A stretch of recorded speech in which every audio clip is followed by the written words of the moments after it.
तो फाइनली जो गगनयान मिशन का सस्पेंस था वो खत्म हो चुका है। देखिए, गगनयान मिशन भारत का अब तक का सबसे बड़ा मिशन होने जा रहा है, क्योंकि ये वो मिशन है जिसमें इंसानों को स्पेस में भेजा जाएगा। यानी पहली बार भारत की धरती से जो भारतीय हैं वो अंतरिक्ष में जाएंगे। ये जो 4 लोग हैं इनके नाम पहले से ही मतलब 2020 में डिसाइड कर लिए गए थे, लेकिन अब तक उनको सीक्रेट रखा गया था। लेकिन अब आप देख सकते हो कि भारत ने उनके नामों को रिवील कर दिया है, जिनको फर्स्ट ह्यूमन स्पेस फ्लाइट के लिए चुना गया है। इसके बारे में हम डिटेल से जानेंगे और मैं आपको ये भी बताऊंगा कि इनका सिलेक्शन कैसे हुआ, क्योंकि और भी बहुत सारे ऐसे पायलट्स थे जो इस मिशन में शामिल होना चाहते थे। नरेंद्र मोदी जी ने गगनयान मिशन के लिए जो सिलेक्टेड 4 लोगों के नाम थे आज उनको रिवील कर दिया है और उनको विंग्स भी पहनाया गया है। आप फोटो में देख सकते हो, ये 4 इंडियन एयरफोर्स ऑफिसर्स हैं जिन्हें इस मिशन के लिए तैयार किया गया है, इस मिशन के लिए सेलेक्ट किया गया है। उनके नाम है group captain Prashant Balakrishnan Nair, group captain Angad Prakash Singh, group captain Ajit Kumar, wing commander Shubhanshu Shukla. ये जो 4 एस्ट्रोनॉट्स हैं इनको आप गगन नॉट्स भी बोल सकते हो, क्योंकि इनको गगनयान मिशन के लिए तैयार किया गया है। मैं आपको बता रहा था कि इन चारों का सिलेक्शन 4 साल पहले हो चुका था, लेकिन इनके नाम अभी तक सीक्रेट रखा गया था, किसी के सामने रिवील नहीं किया गया था। और ये जो 4 इंडियन एयरफोर्स के टेस्ट पायलट हैं जिन्हें बेंगलुरु के aircraft and system testing institute से सेलेक्ट किया गया है, इन चारों एस्ट्रोनॉट्स ने रूस में भी बहुत अच्छी खासी ट्रेनिंग ली है और अब वे भारत आ चुके हैं। भारत में उनकी बाकी की ट्रेनिंग इसरो की फैसिलिटीज में चल रही है। नरेंद्र मोदी जी ने आज गगनयान मिशन के लिए जो 4 लोगों के नाम रिवील किए हैं, आप देख सकते हो कि उन्होंने क्या कहा। हम विक्रम साराभाई स्पेस सेंटर में एक ऐतिहासिक यात्रा का हिस्सा बन रहे हैं। ये जो 4 नाम है वे सिर्फ नाम नहीं है, बल्कि वो शक्तियां हैं जो 40 करोड़ भारतीयों की स्पेस को लेकर जो भी इच्छाएं हैं उनको वो पूरा करने जा रही है। यानी 140 करोड़ भारतीयों के जो सपने हैं उन्हें ये 4 पायलट स्पेस में लेकर जाएंगे। और साथ ही साथ पीएम मोदी ने यहाँ पर गगनयान मिशन की पूरी प्रोग्रेस को रिव्यू किया और व्योम मित्रा से भी बातचीत की। जिसको नहीं पता व्योम मित्रा कौन है, मैं आपको बता देता हूँ। व्योम मित्रा एक फीमेल लुकिंग अंतरिक्ष यात्री ह्यूमनॉइड रोबोट है, जिसे इंडियन स्पेस रिसर्च ऑर्गेनाइजेशन यानी इसरो ने गगनयान पर काम करने के लिए डेवलप किया है। ये हाफ ह्यूमनॉइड रोबोट है जिसके धड़, हाथ और सिर हैं। ये लगभग 1.5 मीटर लंबा है और इसका वजन लगभग 60 किलोग्राम है। ये रोबोट कार्बन फाइबर और एल्यूमिनियम के मिश्रित पदार्थ से बना हुआ है। इसमें 3D प्रिंटेड चेहरा और हाथ हैं।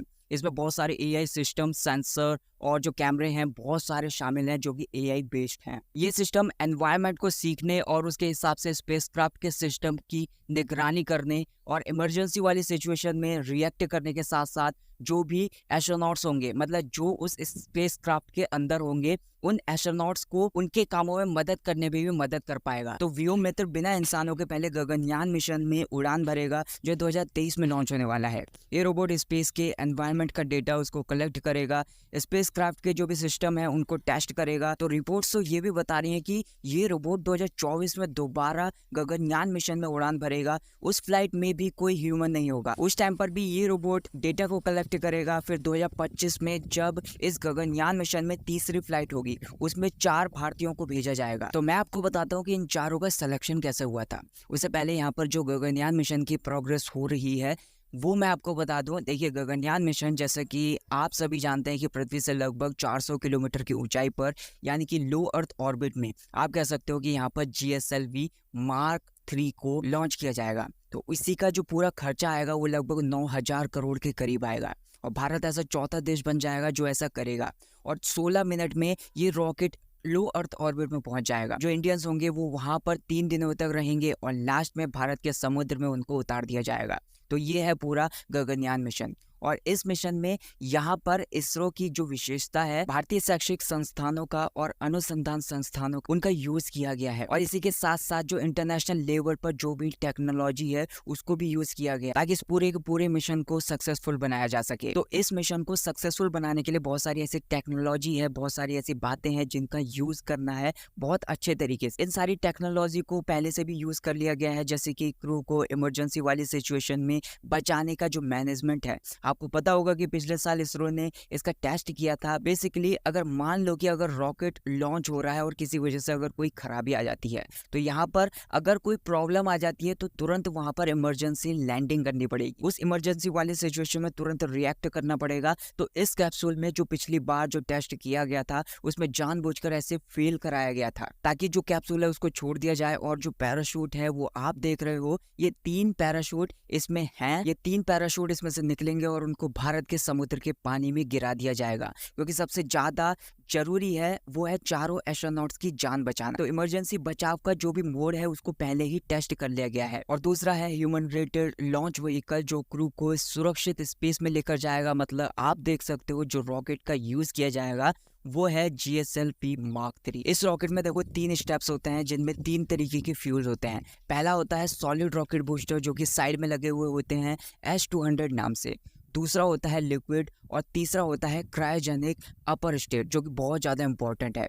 इसके इंजन का नाम CE-20 है। बेसिकली ये कहा जा रहा है कि अगर यहाँ पर इंसानों को सुरक्षित अंतरिक्ष में भेजना है तो इस इंजन का ह्यूमन रेटेड बनाना बहुत ज़्यादा जरूरी है। वो कम से कम एक निश्चित समय तक लगातार जलते रहना चाहिए। आप देख रहे हो कि जो भी रिक्वायरमेंट है उस रिक्वायरमेंट के हिसाब से 6350 सेकंड यानी कि 1 घंटा 45 मिनट तक ये जो इंजन है वो चलते रहना चाहिए। लेकिन इसरो ने हाल ही में 13 फरवरी को एक टेस्ट किया था, उसमें इन्होंने ये पाया था कि इंजन 8810 सेकंड यानी कि 2 घंटा 26 मिनट तक लगातार इस इंजन को उन्होंने जलाया था। यानी कि इस चीज को पहले से ही टेस्ट कर लिया है, इस चीज से घबराने की कोई भी जरूरत नहीं है। इसके बाद यहाँ पर कुछ इंपॉर्टेंट बातें भी हैं, जैसे कि लाइफ सपोर्ट सिस्टम होता है जो कि एक प्रॉपर एनवायरनमेंट बनाए रखता है। फिर इसके साथ ट्रेनिंग, रिकवरी, रिहैबिलिटेशन, ये सारी की सारी चीजें भी होनी चाहिए।